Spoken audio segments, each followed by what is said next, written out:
Hello, how are you? It's been a while. Can you see a person? Oh yeah, you can. Did you see that? Right over there. Wow, okay, cool. Hello, how are you? It has been a while. I'm not gonna be able to stop watching that camera corner, but this is definitely the best angle, so we're sticking with it. Today, we are here not to spy on the neighbors in my building, but to do a character concept on the beating heart of our female main character, our protagonist of Covet the Night, Ascent of the Wicked, Book 1, Gwen. I remember way back in 2018, I think it was, I'm pretty sure it was 2018, I did a Facebook Live when I was in Scotland, still traveling. Me and my husband were still traveling at the time full time. And I had done this semi-preemptive kind of character concept, character planning,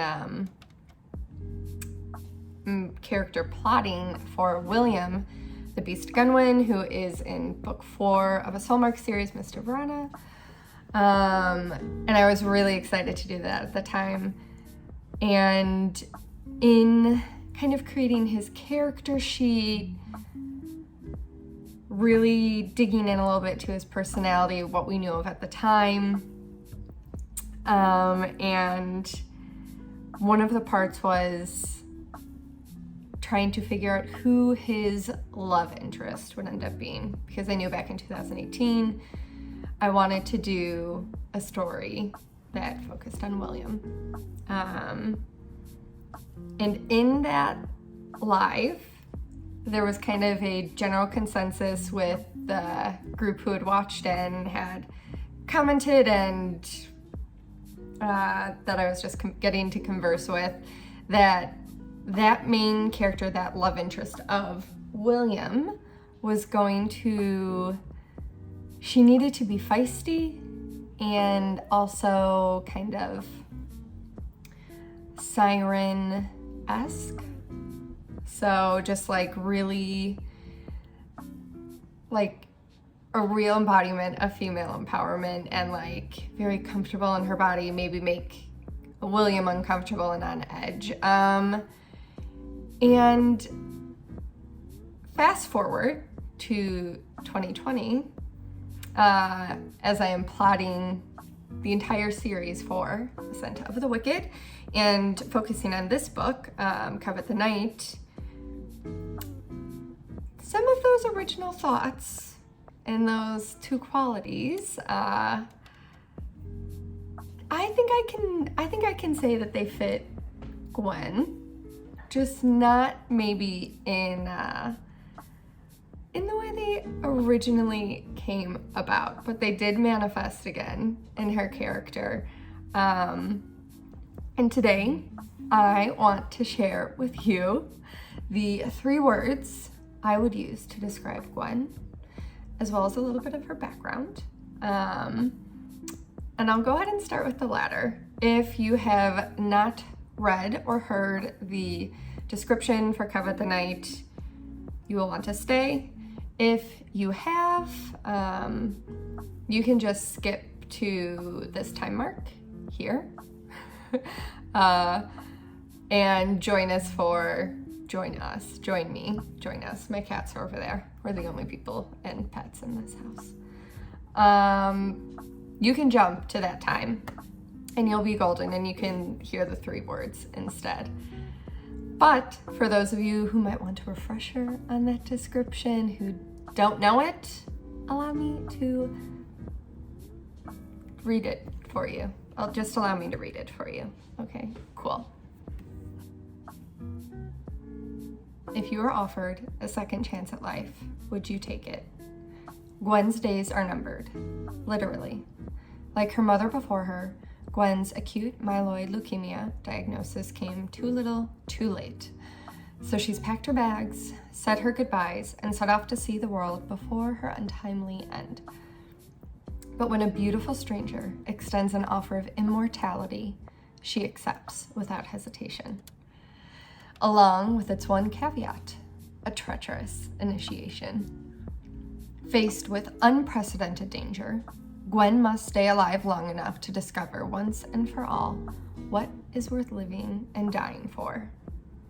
Paranormal meets dark fantasy romance in this unrepentant and full sensory tale of what happens when love and death collide.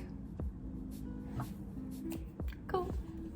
So, what we know from this description is that Gwen is dying of cancer, a cancer that her mother also died of.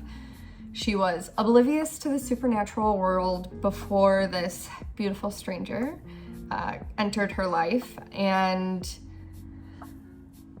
all that she knew, all that she believes in, all of these convictions she holds,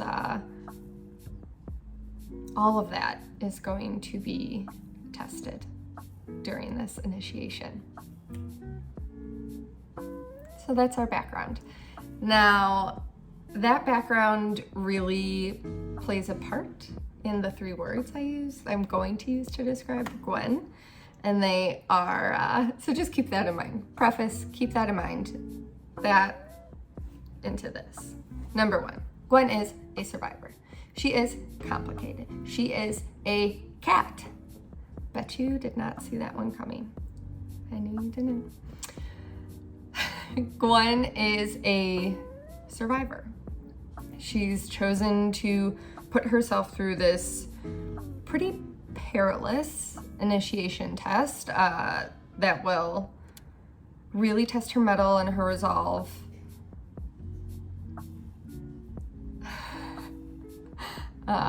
There's just like a commotion in the hallway. I don't know if you can hear this, if my camera is picking up on the sound, but I digress.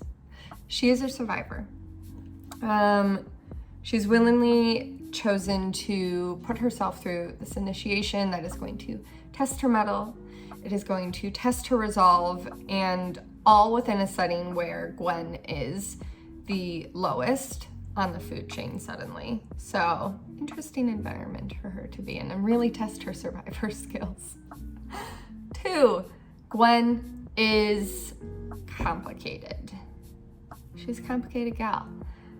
Cancer is complicated. It is further complicated when someone in your family, someone close in your family, has also died of the same cancer.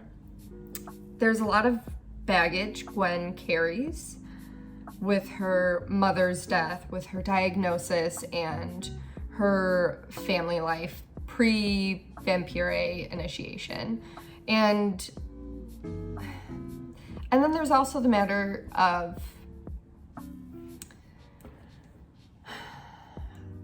let's just put ourselves in Gwen's shoes for a moment, her fictional shoes. They're a size 8.5, we'll say. I don't know where that came from, but sure. We're gonna put ourselves in her shoes. She is dying. She decides to take a chance and have a second chance at life, albeit an undead one. And if she passes this test to become a vampire, her new life will mean that she needs to take the lives of others. And if that is not a weird mental head fuck, I don't know what is. Probably many more things actually, probably. But that is definitely on the list of what is complicated for a main character. And number 3, Gwen is a cat. Why? Because she is just too curious for her own good. Yes, she came in to this dark court and she didn't even have all 9 lives, which you will learn about going into it. And by the time she gets to the final test of her initiation test, if she makes it, she will have many more of those 9 lives shaved off. I really hope you enjoyed this character concept of Gwen. I enjoyed giving it. I love being able to share with you guys. I don't know, my little meandering mind, what goes into making these characters more lifelike, more relatable. I have so many more notes, but these were just some I thought you guys would appreciate, and I hope you do. If you liked this video, please give it a thumbs up, and comment down below if you had a second chance at life, would you take it? And yes, I mean second chance as in you'll be turned into a vampire and you're gonna have to like, you know, would you do it? Comment below. I'm interested to see your answers. And I will be back, of course, with another character concept soon.